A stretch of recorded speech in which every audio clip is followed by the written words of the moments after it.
আসসালামু আলাইকুম। দূরের কাছে যে যেখানে বসে এই মুহূর্তে আমার ভিডিওটা দেখছেন তাদের সবাইকে মাহফুজা কিচেন বিডিতে ওয়েলকাম। আজ কাসকি শুটকি বা ছোট শুটকি যে যেটা বলে, এটাকে কি বলে জানি না, আমরা তো কাসকি শুটকি বলি, সেটা দিয়ে পুঁই শাক ভাজি করব। খুবই সিম্পল, আমরা এভাবেই প্রায় করে থাকি। যে কোনো শুটকি দিয়ে এটা খুব ভালো হয়, পুঁই শাক বা লাউ শাক এভাবে শুটকি রান্না করলে। তো খুবই সিম্পল, সবাই তো সবার মতো করে, আমিও আমার মতো করেই করছি। তো চলুন কথা না বাড়িয়ে আমরা মূল ভিডিওতে চলে যাই।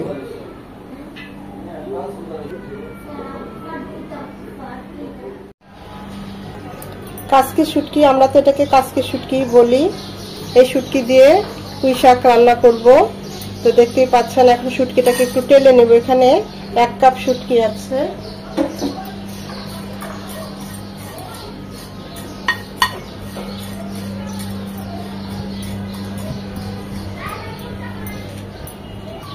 শুকনো খোলায় শুটকিটা একটু টেলে নিলে ফ্লেভারটাও ভালো আসে, খেতেও খুব ভালো হয়।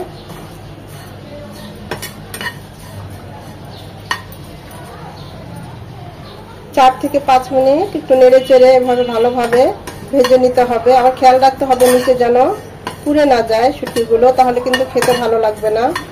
এরকম একটু লাল লাল হয়ে গেলে দেখবেন খুব সুন্দর একটা শুটকির ফ্লেভার চলে এসেছে।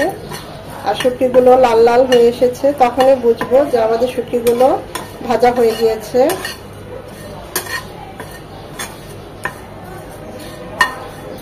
এখন আমরা এটাকে নামিয়ে নেব। প্যানে দিয়ে দিচ্ছি সরষের তেল 3 চামচের মতো। তেলটা গরম হয়ে এসেছে, দিয়ে দিচ্ছি 3 চামচ রসুন কুচি। এখানে রসুন কুচিটা একটু বেশি যাবে, রসুন কুচিটা 1 মিনিট হবে। রসুন কুচিটা 1 মিনিট হওয়ার পর দিয়ে দিচ্ছি 3 চামচ পেঁয়াজ কুচি।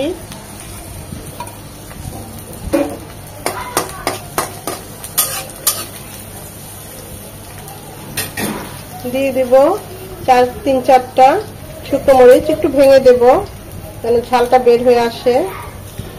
এই শুটকিতে শুকনো মরিচটা দিলে খেতে খুব ভালো লাগে। আর যারা শুকনো মরিচ পছন্দ করেন না তারা না দিলেও হবে। এখন এই পেঁয়াজ রসুনটাকে ভাজা ভাজা করবো। পেঁয়াজটা নরম হবে, রসুন কুচি থেকে সুন্দর একটা অ্যারোমা চলে আসবে। পেঁয়াজটা নরম হয়ে এসেছে, রসুন কুচি লাল লাল হয়ে এসেছে। কুচু করে 1 চামচ আদা রসুনের পেস্ট দিয়ে দিলাম। এটাকে 1 মিনিট ভেজে নেব যেন আদা ঝাঁঝালো গন্ধটা চলে যায়। আদা রসুনটাকে 1 মিনিট ভেজে নেওয়ার পর দিয়ে দিচ্ছি 1 চামচ মরিচ গুঁড়ো। ঝালটা যে যেমন পছন্দ করেন ওই অনুযায়ী দিবেন।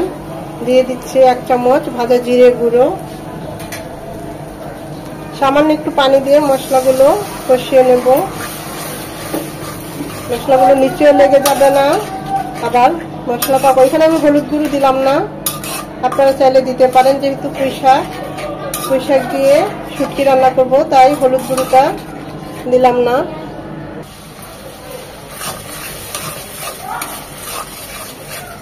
মশলাটা কষানো হয়ে গিয়েছে, তেলটা উপরে উঠে এসেছে।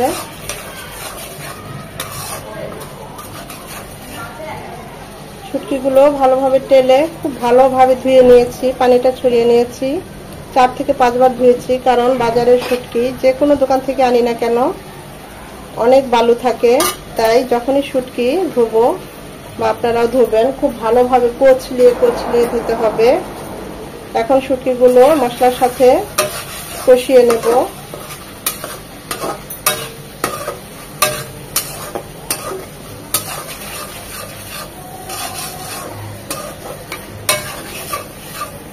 পুঁই শাক একটু বড় বড় করে কেটে নিয়েছি, ভালোভাবে ধুয়ে পানিটা ছড়িয়ে নিয়েছি। এখন সেই পুঁই শাকটা দিয়ে দিচ্ছি।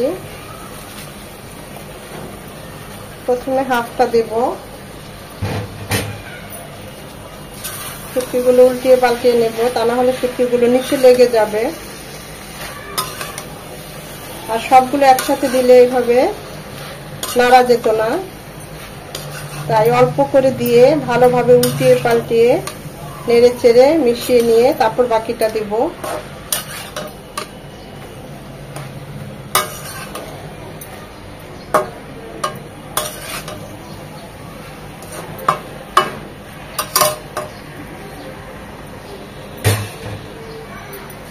এখন বাকি পুঁই শাকটা দিয়ে দিব। এখন আর নাড়বো না, এটা যখন একটু নরম হবে কমে যাবে তখন বাকিটা নেড়ে দেব।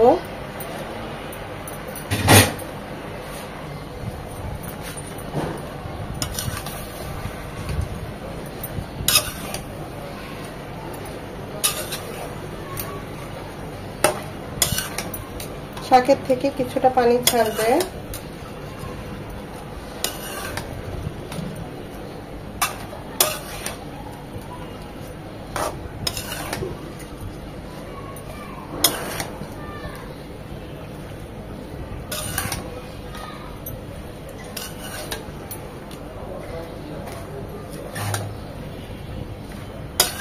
এভাবে উল্টিয়ে পাল্টিয়ে মিশিয়ে নিলাম।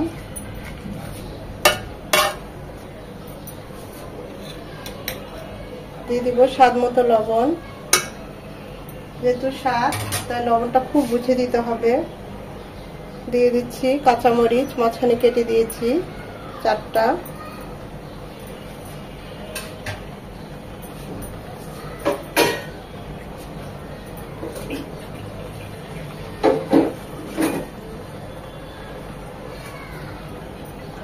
দিয়ে দিব 1/2 কাপ পানি ডাঁটাগুলো আর পুঁই শাকটা সেদ্ধ হওয়ার জন্য।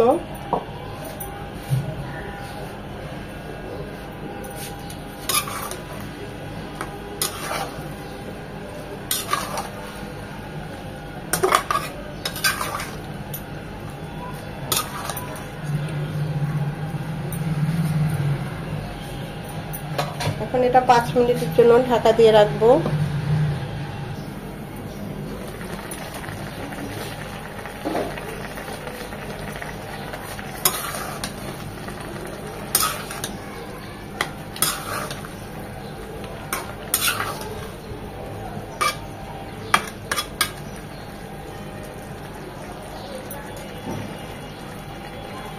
এটা একদম শুকনো শুকনো হবে, ভাজা ভাজা হবে।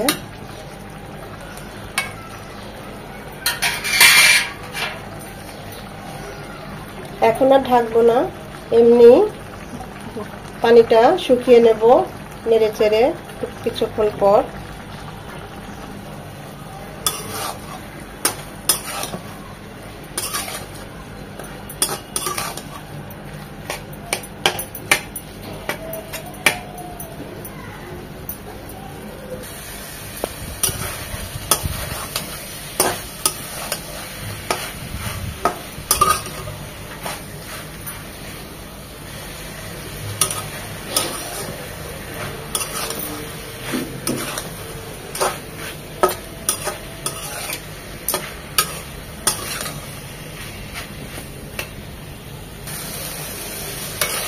এটা একদম ভাজা ভাজা হয়ে গিয়েছে, আমরা এখন নামিয়ে নেব।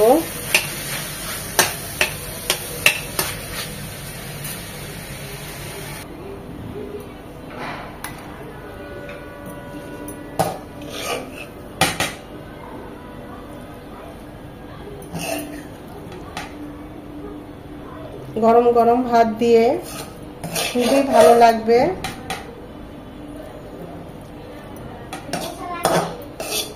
এইভাবে পুঁই শাক দিয়ে শুটকি রান্না করলে, এটা যে কোনো শুটকি দিয়ে হয়, লইট্টা শুটকি, চাবা শুটকি, যে কোনো শুটকি।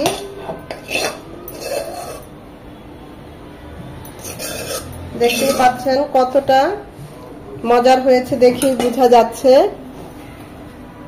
অসম্ভব ভালো হয়েছে, খেতে খুবই ভালো হয়, ঝটপটেও হয়, খুবই অল্প মশলায়। আমি তো আমার মতো করেই করলাম। ভিডিওটা দেখে যদি ভালো লেগে থাকে অবশ্যই একটা লাইক দিবেন, তাহলে লাইকটা পরবর্তী ভিডিও করতে আমাকে উৎসাহিত করে, সাহায্য করে।